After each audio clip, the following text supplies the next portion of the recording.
This is the multi-voice text-to-speech podfic reading of Wisdom of the Oracle by TherestheSnitch, composed by Burning Aurora and Kaliana. The slate stone of the shifting step slips under Remus's feet as he climbs the stairs. One hand grips the hilt of his sword, dangling from his waist, and he tries to steady himself with the other on the rock wall next to him. When he finds his balance again, he stands straight once more and adjusts his crown. It's honestly far too heavy to wear on a trip like this, but he was told he needed to dress in his finest, in hope that he will please the oracle. Any king who wishes to have an audience with the oracle should prepare to pay the price. Not all who venture there will gain the wisdom they seek. The bag of gold coins clinks at his hip as he makes his way up the steps again. Remus can only hope it's enough. No one was able to tell him what price the oracle would require. No king has ever been willing to discuss the price. His father made the journey regularly and refused to speak of it. He never told Remus what happens on the mountain before he died. Remus climbs the remaining steps to the top of the mountain. He's been with his traveling party for 2 days, ever since they left the castle for this quest. His knights and his entire entourage wait at the bottom of the mountain, unable to make this last leg of the journey with him. This part, Remus has to do on his own. He reaches the mouth of sanctuary, his hand resting on the cold stone of the tall, curved entrance. Remus breathes slowly, taking a moment to prepare for what he might find inside. He brushes his hands down the front of his tunic, adjusts his belt, touches the tips of his fingers to his crown, and steps into the sanctuary. Oracle, I have come to seek your wisdom. The sanctuary is dark, and it takes a moment for Remus's eyes to adjust. A circular room, lit by a skylight in the ceiling and a stone basin of blue flame. Walls draped with shimmering fabric, and the floor sunken into a stone basin is filled with thick cushions. On the side of the room, a table holds platters of fresh fruit, pastries, and soft cheeses. The fabric across the room twitches as a figure moves behind it. It is swept aside as though by a breeze, following a sweep of the oracle's hand, and the most beautiful man Remus has ever seen steps through. He had expected, of course, a wrinkled woman who could barely see and who was hobbled with age. Remus never dreamed that he would find a man, barely older than Remus himself if he was at all, with silken black locks of hair tied up into a knot, skin so smooth it looks as though it could be carved from marble, and eyes that are clouded with silver. He wears what appears to be a robe made of the same fabric as the wall hangings, clipped precariously off one shoulder with a gold pendant, and hanging salaciously across his body. His lips tilt up in a crooked smile as he looks Remus over from head to foot. You're new. The oracle says, Who are you, little king? I'm... Remus's voice cracks embarrassingly. He clears his throat, licks his lips, and tries again. I'm King Remus John Lyle Howell Lupin, the first of my name, and the crowned regent of the country of Monaro. Well, you're a mouthful. The oracle teases. Just King Remus, please. Remus says, What may I call you? He seems to consider for a moment, his eyes fixed on Remus. You may call me Sirius. What is it you've come here for, Remus? It's a test, he's sure. Sirius specifically avoids his title, and will Remus make a big deal of it, or will he let it pass? He knows what his father would say. Remus should assert his position. He is king, and no one is higher. Remus, however, has never been fond of his father's authoritarian rule. I've come for your wisdom, Sirius, to help my people. Curious? Sirius says, To help your people, not to expand your lands or to grow your wealth or make sure you live 100 years. If that's what will help my people, then I am willing to do what is necessary. Remus says resolutely. Do you think I need to expand my lands to care for my people? Sirius shrugs a carefree smile on his face. I've no idea. What? Remus asks in confusion. Isn't that why I'm here? For your wisdom. Patience, little king. There's no need to be in such a rush. Sirius says. He walks over to the table and grabs a piece of fruit. Eat with me. He takes a crisp bite from it as he turns and walks to the cushions near the center of the room and lounges back across them. He doesn't phrase it like a request, and Remus knows it's not one. Remus walks over to the table and picks up an apple, then joins Sirius on the cushions. From this close, he can see the golden shimmer to Sirius's skin, and the way the fabric of his tunic is nearly transparent. Remus forces his eyes not to wander. The silver of his eyes is actually a hazy cloud over blue eyes, as though he is partially blind and the sight has filled in the gaps of his vision. Sirius takes another bite of his apple, the sharp sound punctuating the silence. So, He says, speaking around his mouthful. your greatest desire is to help your people. Isn't that what every king desires? Remus asks. He toys with the apple in his hand, but he does not take a bite. No. Sirius says, In fact, that particular request is quite rare. Your father, the one time he came to see me, asked me how he could increase his power. He only came once. Remus asks. I thought he came regularly. He was lying. He did not come here. Sirius takes another bite of his apple. I'm not surprised. He wasn't willing to pay the price the first time, so it probably wasn't worth his time. Remus sets the apple aside, suddenly losing his appetite. What is the price? I have gold. I hope it's enough. I do not want your gold. Sirius says, I have no need for it. What do you want? You, Sirius says simply, taking another bite from his apple. Sex Remus. Remus laughs, amused by the request. It takes him a moment to realize that Sirius is not laughing. Oh, you're serious. I'm very serious. He says with a smirk. The visions come during orgasm, so it's a necessary component. Plus, I get awfully lonely up here in my sanctuary. That's it. Remus says, Just sex. You can give me something else too if you want, but sex is my price. Sirius takes one more bite of his apple, then tosses the core into the blue fire at the center of the room. It sparks and flares. He turns back to Remus, then pushes his robes off his shoulders. They pool at his feet, a puddle of silver on the floor, and he is completely naked other than some silver piercings in his navel and nipples. Remus's eyes are drawn down to his crotch, where another silver bar is pierced through the head of his cock. It's not hard yet, Remus is quite certain, and yet his size is already significant. When Remus's eyes finally make it back to his face, Sirius is smirking at him. Well, little king, are you willing to pay the price? Remus thinks for a moment.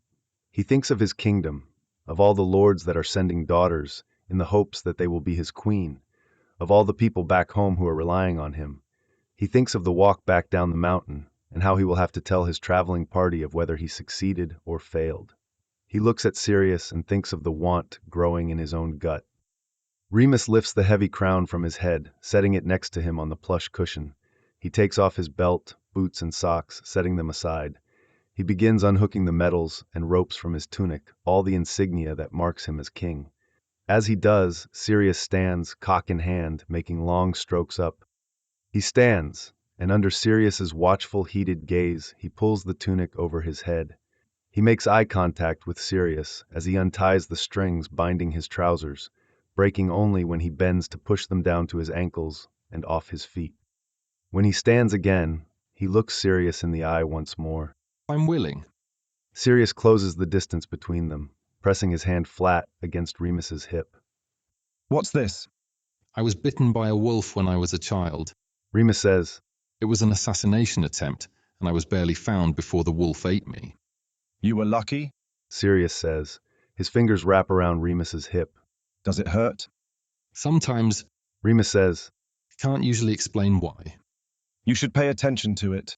Sirius says, This injury contains magic. It's providing you a warning of those who wish you ill. He traces the scar with his thumb, then smirks at Remus. Does it hurt now? No? Remus answers honestly. Should it? Are you dangerous? Very. Sirius says, a wild look in his eyes. His eyes dart down to Remus's lips, and he licks his own, as though in anticipation. But perhaps not to you. Remus surges forward, pulling Sirius into a kiss. He seems to take him off guard, and it's a minute before Sirius kisses him back. His hands come up and grasp Sirius's shoulder, holding on as he feels like he might completely leave the earth under the momentum of the kiss. Sirius shifts until they're pressed together, hard cocks sliding together, and Remus is already aching to feel Sirius wrapped around him. He breaks the kiss, panting slightly, as he says, Do you want to get on your knees or lay on your back? Sirius laughs, head thrown back and Adam's apple bobbing with the sound. Oh, little king, no, you have to get on your knees for me. Oh, what? Remus says, surprised. I thought that I. He looks down at Sirius's cock again, intimidated by the metal bar sticking through it. What, want to back out now? Sirius leans in, brushing his lips across Remus's jaw. I promise it will feel exquisite inside of you. He backs away just enough to look between them, swinging his hips until their cocks bat against each other. It's up to you, though. How much do you want to help your people? No, I'm still in. Remus says. He pulls away, turning his back on Sirius before kneeling down and gathering a cushion under his chest. He feels exposed, with his arse in the air, with Sirius's eyes on him. He doesn't move, though, other than to settle into the pillow. Remus waits, feeling the blush rising in his cheeks. Sirius moves behind him, running a finger down his spine. So submissive, little king. Perhaps you want this more than I suspected. He cups Remus's arse, giving it a squeeze. Stay right there. I'll be right back. Remus doesn't move, other than gripping and releasing the pillow in an effort to release his nerves. Sirius walks away, his footsteps fading across the tile room. It's quiet for a moment, then his footsteps return. He stops long enough that Remus considers turning to look, when suddenly Sirius's hands are spreading his arse cheeks, and his tongue licks across Remus's hole. Remus jerks forward with a loud cry, falling forward on his pillow. Sirius laughs, smacking Remus's arse. I couldn't resist, what with your hole just up and out there. There's nothing like the taste of a king on his knees at my whim. Remus huffs, getting back on his knees. Do it if you want, but gods, a little notice next time. He adjusts the pillow under him, punching it into a fluffier formation. You want me to? Sirius asks, surprise clear in his voice. Remus does turn to look at him then, and rolls his eyes. Does the fact that I'm arse up for you not suggest that I'm into this? Yeah, I'm interested if you think you want to lick my dusty travel arse. How unusual. Sirius says, running his hand over Remus's arse. Most of those who come to see me and agree to this seem to grit their teeth and pretend they don't like it until it's over. You just keep surprising me, little king. There's a slick, squelching noise before Sirius rubs 2 greasy fingers down Remus's arse and pushes one finger into his hole. It's a shame we don't have more time. I'd love to lay you out and get you whimpering for me. Are we on limited time? Remus grunts, distracted entirely by the finger now spreading him open. Are you not in a hurry to get your prophecy and get back to your kingdom? Sirius asks, one hand resting on Remus's back and the other sliding in and out of him. No one ever lingers. Remus clenches his fingers on the pillow as Sirius pushes a second finger inside of him. You sound lonely. I told you it was lonely up here. Sirius says, 1,000 years ago, maybe more, my parents sold me to a king who believed I would bring him great prosperity. It was an honor, I was told. I lost everyone I knew. My own brother was forbidden to see me. Sirius curls his fingers, brushing Remus's prostate in a way that makes him bite his pillow. When the prophecies were less positive than he wanted, he locked me away. Now the only visitors I get are kings hoping to get good news. I'm sorry, that sounds awful. Remus says. It's terribly distracting trying to have this conversation with Sirius's fingers inside of him. What? Why don't? Oh, fuck. Quiet, little king. Sirius says, bending to kiss the small of his back. You can ask your questions after. Remus stops trying to talk, which is good, because beyond the occasional oh gods and wordless moans, he doesn't have the ability to say much. Sirius takes his time spreading Remus open, leaving Remus a whimpering mess on the cushion before slicking himself and lining up to Remus's hole. Take a deep and let it out. Remus does as instructed, and at the bottom of his exhale, Sirius pushes inside. Remus inhales sharply as his head and the piercing slip past the tight ring of muscle. Sirius stops with just the tip inside, petting Remus's back. Deep breaths, Remus. You're doing so well. The sting lingers a moment longer, and Sirius runs his hand gently down Remus's back until his breathing evens out. Go on. Remus says, bracing himself as Sirius pushes in a bit more, or at least he thinks he braces himself, until he feels Sirius's piercing drag along inside of him, making Remus cry out and curl his toes. Sirius pauses. Painful. Surprising. Remus pants. Is that the piercing? Sirius hums affirmatively. It intensifies the pleasure. We're past your prostate, though, so it should be a little easier from here. I find that hard to believe. Remus buries his face in the pillow. Keep going. I'm ready. Sirius pushes in again, stopping every little bit to allow Remus to adjust until he's fully seated inside. There. That's all of it. Let me know when you're ready for me to move. Now. Remus gasps out. Go now. Now, little king, don't be so eager. Sirius rubs his hand down Remus's back again. You should take some time to adjust for your first go of it. I wouldn't want you to overextend yourself. Remus glances over his shoulder. It's not my first time. It's not. Sirius asks. Really? I thought since you tried to top, you hadn't. No. Remus says. Usually top, no one wants to. Wants to top a prince. And a king. Sirius says. He doesn't move, though, despite Remus's reassurances. Worse. Remus says. He shifts his hips forward, trying to trick Sirius into moving, finally, trying to fuck himself on Sirius's cock. Please, move. Such an eager little bottom, too. Sirius says. All right, little king. Let's get your prophecy. From the moment Sirius moves, Remus is gone for. He starts with short little thrusts, ones that keep that blasted, blessed piercing far away from Remus's prostate, but it drives Remus mad nonetheless. He can feel the piercing on each stroke, far more than a cock in his arse. It's perfect, though. It's torture. He never wants it to stop. Sirius's thrusts steadily gain depth, pulling out more and more until, on every stroke, he hits Remus's prostate. If Remus thought he was lost before, he's completely left his body now. He doesn't exist but for what Sirius makes of him, with his hands on Remus's hips and his cock in Remus's arse. Remus can vaguely register that Sirius is speaking to him, is talking to him in gentle tones, but the words are completely lost. He could be giving Remus the answer to life's mysteries, but it would all be for nothing with what he can hear of it. He doesn't even care. His cock is entirely untouched, but it is dripping between his legs like he might just come entirely from this. Sirius pulls him back against his chest, back arched and cock hard and swinging, until Sirius wraps a hand around it, of course, and Remus explodes. He shouts when he comes, or he's pretty sure he shouts, because all he can feel is the absolute bliss of being taken by Sirius. Sirius must come too, moaning open-mouthed with his lips against Remus's neck. Remus almost thinks Sirius is going to bite him, almost wishes he would. Instead, he throws back his head and yells. They collapse together on the cushions in front of them, though Sirius rolls off of Remus almost immediately. Which is fine. He wasn't expecting the Oracle to be a cuddler anyway. Sirius lays on his back with an arm over his eyes, panting heavily. Remus doesn't bother to move, propped up with his arse still in the air. He'll have to eventually once his body learns how to move again. Eventually, Sirius moves his arm and lets his head flop to Remus. Do you have someone in your court named Greyback? What? Remus asks, surprised.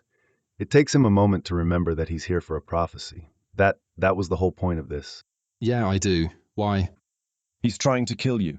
Sirius says. Has been for years. He's the one who gave you to the wolf. No, that's not. Remus shakes his head. He's the one who found me and saved me. One of my father's advisors. He wouldn't. He did. Sirius says. He thought the injuries would kill you. He's been poisoning you since you took the crown. A little bit at a time until it kills you. Wow. I did not expect that. Remus scrubs a hand across his face. Thanks. Hold on, give me a moment. Sirius stands up and then groans. He rubs his thumb over Remus's hole, pushing dripping come back into him with the blunt finger. You look debauched with my cum leaking out of you. He walks off before Remus can think of how to respond. Remus flips over onto his back, running a hand through his hair. He's relaxed, comfortable. He hasn't been so well fucked in, well, a very long time. Ever, maybe. Here, Sirius says when he comes back, and Remus looks up just in time to catch a large orange fruit. eat this. It will clear the poison from your system. Thanks. Remus looks down at the fruit. It looks similar to an orange, so Remus starts peeling it like he would an orange, but the fruit inside is pink. He takes a bite and nearly spits it out. Oh gods, what is that? Is it supposed to taste that way? Sirius laughs. Yeah, it's balls. But it has magical healing properties. It's called a grapefruit. It tastes nothing like grapes. Remus grimaces as he takes another bite. Sirius grabs a small jar off of the table and walks back to Remus. When he approaches, he straddles Remus's hips and sits down. Here, drizzle this honey over it. It will help. Remus holds up the next chunk of the grapefruit, and Sirius withdraws the little wand from the jar to drizzle the honey over it. It drips onto Remus's fingers and chest. Sirius smirks as he sees it. Oops. Remus huffs a laugh as he brings the fruit to his lips. You did that on purpose. Sirius bends over and licks the drips off his chest. Prove it. he says, sitting up again. He grabs Remus's hand, now empty but still covered in honey, and licks them clean.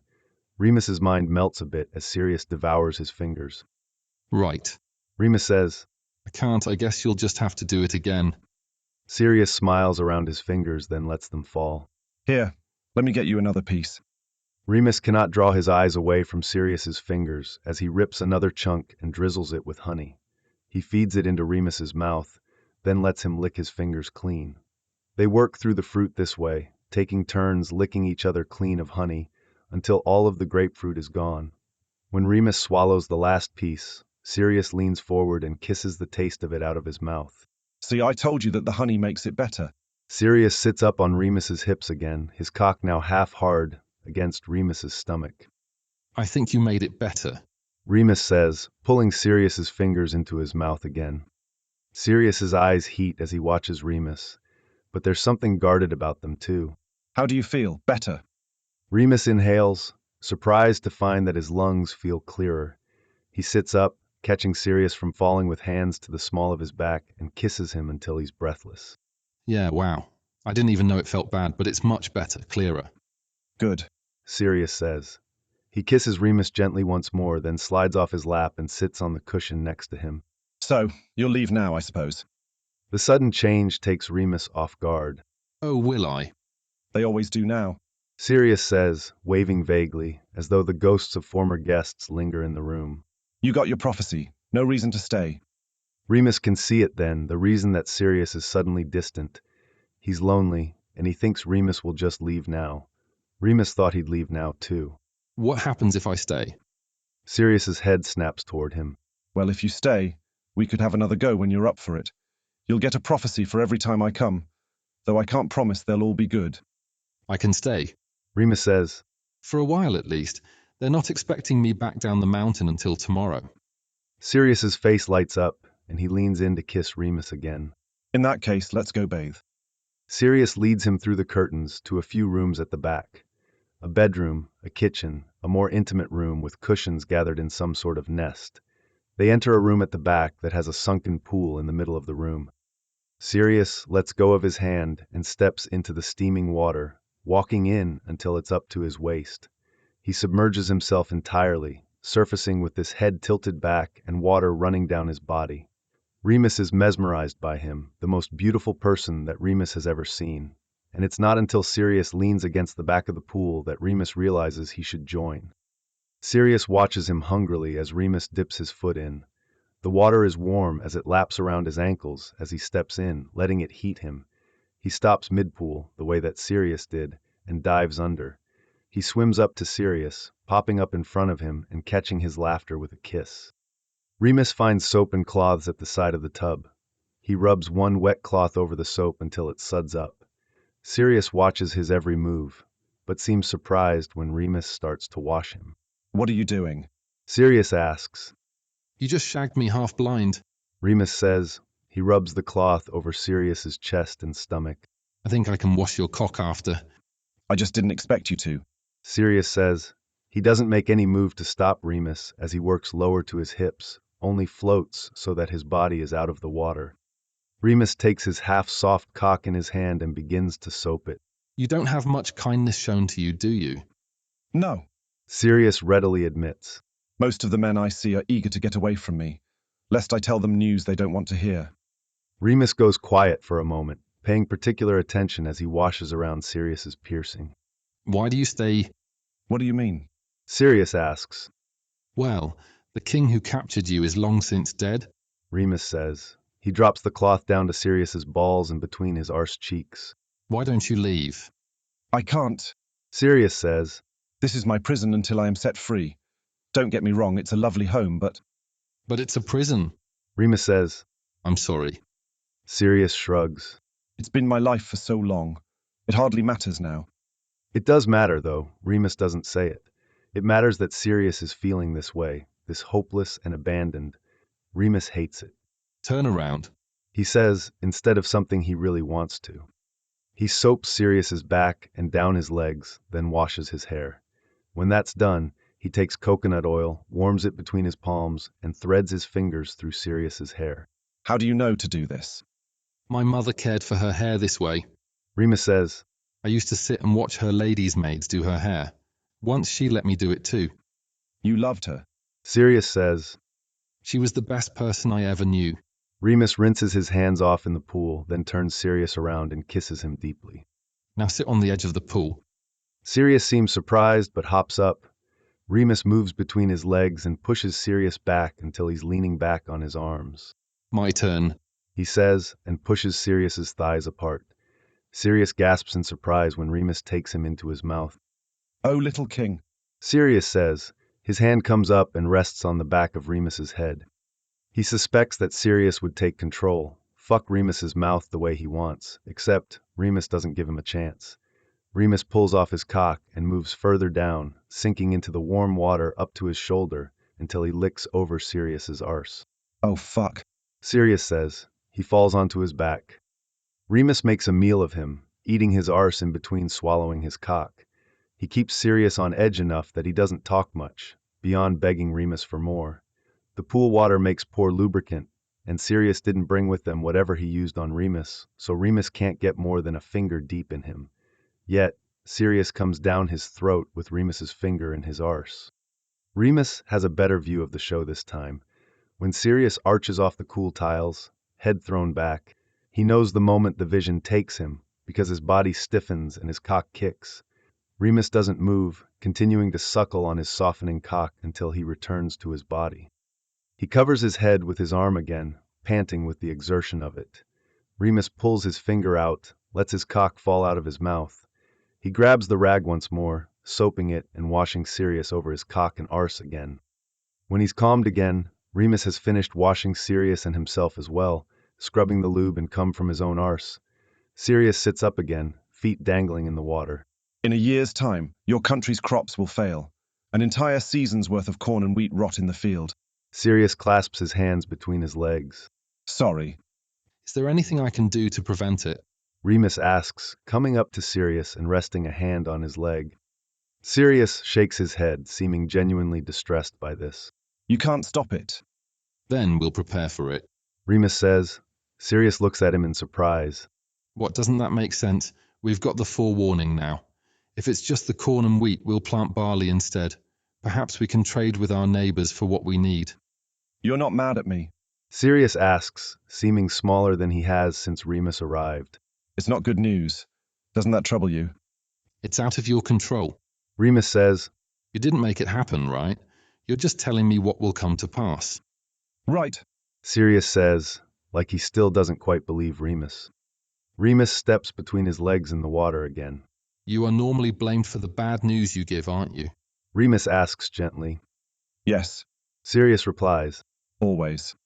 Well, you can't say always anymore. Remus kisses him on the corner of his surprised lips. Now I'm knackered. Maybe we should go to sleep. Yes, of course. Sirius pulls his legs out of the water and meets Remus at the head of the pool with a long sheet to wrap around himself. When they're done, Sirius leads Remus past the bedroom and back to the main circular room. He grabs a few blankets and hands them to Remus. Here it gets a little chilly at night. Am I sleeping by myself? Remus asks, holding the blanket in his hands. This takes Sirius by surprise again. You want to sleep with me? After what we did today. Remus asks. Yes, I'd like to. I want to hold you if that's all right. Okay, I'll stay. They make up a few of the cushions in a makeshift bed, and Sirius crawls in beside Remus. Remus grabs him by the arm and pulls him closer, exchanging a few slow, lingering kisses until they both fall asleep. Remus wakes to the sunlight streaming in through the gauzy curtains and with a weight on his chest. For a moment, he thinks it's the lingering effects of the apparent poisoning until he realizes that Sirius is sitting on his chest. After rubbing the sleep out of his eyes, Remus is able to focus on Sirius, who has 2 fingers between his legs and fucking himself gently. From the looks of his leaking cock and the puddle of pre-cum on Remus's chest, he's been there for a bit. Good morning. Remus says. Sirius bites his lip as he looks down at Remus. I hope you don't mind. I wanted you to stay for one more round, before you leave. Remus watches Sirius's fingers disappear inside of him again and again before he finds his voice. I thought you had to top for this to work. No, Sirius says, biting his lip against the pressure of adding a third finger. I just have to come, and I get off on getting kings on their knees. Remus pulls Sirius's fingers out and replaces them with two of his own. How long has it been since you bottomed? Sirius shakes his head but doesn't provide a definite answer. Remus raises his knees, and Sirius braces himself against them as Remus gently fucks him with his fingers. He scissors them, then drags the tips across Sirius's prostate and watches his breath hitch. Remus pushes a third finger in, then a fourth, equally wanting to take the time to prepare Sirius and to watch him fall apart in Remus's lap. Sirius begins to fuck himself down on Remus's hand, riding him like he's desperate for more. Sirius grabs Remus's hand by the wrist and pulls his fingers out. Remus is almost sad for the loss of it until Sirius grabs his cock and sinks down. He immediately begins moving, bouncing, fucking himself on Remus like he was made to do it. Remus rests his hands on Sirius's hips, not wanting to do anything beyond touch him as he takes his pleasure. His hair falls loose around his shoulders, and he bites his lip as he rocks back and forth. He's gorgeous, euphoria made human, or close to it, and Remus could spend forever watching him. Or he could if he wasn't desperate to touch him. Remus sits up, wrapping his arms around to rest on the small of Sirius's back. The piercings in Sirius's nipples brush against Remus's chest, and the contact makes him gasp. Remus. He whines when Remus catches one of them between his fingers and gives it a gentle tug. My king. Remus feels the air punched out of him when Sirius says it, as though there is power attached to his words, as though Sirius has cast some sort of spell by claiming subservience to Remus. It feels powerful. It feels important. He just doesn't know why yet. He reaches between them, wrapping a hand around Sirius's cock, stroking him in time with his own movements. Yours? Remus agrees. I want to feel you come around me. I want to feel you. There's a building in Sirius this time, and Remus can feel it in every thrust and bounce. It's different this time, as though the magic is growing inside of him as he finds pleasure with Remus. Remus can't take his eyes off of him, or the way he seems to glow bright with each passing moment. If Remus didn't know better, he'd say that Sirius contained the light of a star that was finally getting the chance to shine through. He's magnificent, and Remus knows that he'll never be satisfied leaving him after this. When Sirius's movements get short, disjointed, Remus flips them until he's kneeling between Sirius's legs. Sirius cries as Remus resumes the pace that he was trying to keep, wrapping his legs around Remus's waist as he does. Come for me, love. Remus whispers into his ear. I want you to feel good. Sirius explodes, the light pouring out of him bright enough to ignite the entire mountain. He cries as he does, tears pouring down his cheeks, and Remus kisses the wetness away. His breath catches, head thrown back, clenching hard around Remus. It pulls Remus over the edge, filling Sirius in short, quick thrusts, right as Sirius goes limp in his arms. It takes Remus a moment to realize he's not breathing, that the limp body in his arms seems entirely lifeless. No, Sirius, come on, wake up. He slaps Sirius's cheek, then kisses him again. Please wake up. Sirius's eyes open again with a gasp and a cough. Remus pulls him up immediately, patting his back as he tries to catch his breath. Are you all right? You were passed out. You weren't breathing. Sirius coughs hard again, putting his hand on Remus's chest. When he turns back to Remus, his eyes are full of wonder and awe. You're going to be a great king. Your kingdom will grow in strength and power under your rule, and your people will be happier than they've ever been. Prosperity will last for 1,000 years under your descendants. Remus's chest hurts where the panic is fading. He hears the words, but they barely register. You stopped breathing. You almost died. You're going to ask me to come with you? Sirius says. Aren't you? Yes. Remus says. If you can, I want you to come with me. Did you see that? Yes. Sirius cups his jaw with his hand. It works. You're my king. Remus can feel it settled in his chest. Sirius is his in every way it matters. Then come with me. Let me take you home. Do you have something to wear? No. Sirius says. I've never needed it. Wear my tunic, then. I've got more down with my traveling companions. Just come. Say you will. Yes. Sirius says. Yes, my king. Finite. Thanks for listening to this text-to-speech podfic composed by Burning Aurora and Kaliana.